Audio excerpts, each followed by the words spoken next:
నా బిడ్డలారా, నేను మిమ్మును భద్రముగా కాపాడెదను. యిర్మీయా 40వ అధ్యాయము 4వ వచనము.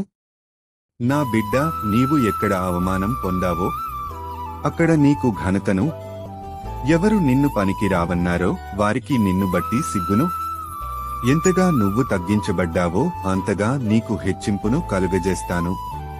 ఇప్పుడే నిన్ను దీవిస్తున్నాను. నీవు కన్నీరు విడుచుట చూచితిని, నీ ప్రార్థన నేను అంగీకరించియున్నాను గనుక భయపడకు. నీ ప్రార్థనకు జవాబు ఇచ్చుచున్నాను. శ్రమేందు ఓర్పు గలవారే ప్రార్థనయందు పట్టుదల కలిగియుండుడి. రోమ 12వ అధ్యాయము 12వ వచనము. నా బిడ్డ, నేను నిన్ను పేరుపెట్టి పిలిచియున్నాను, నీవు నా సొత్తు.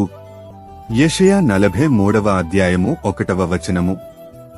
మునుపటి కంటే అధికమైన మేలు మీకు కలుగజేసెదను, అప్పుడు నేను యెహోవానే యున్నానని మీరు తెలిసికొందురు.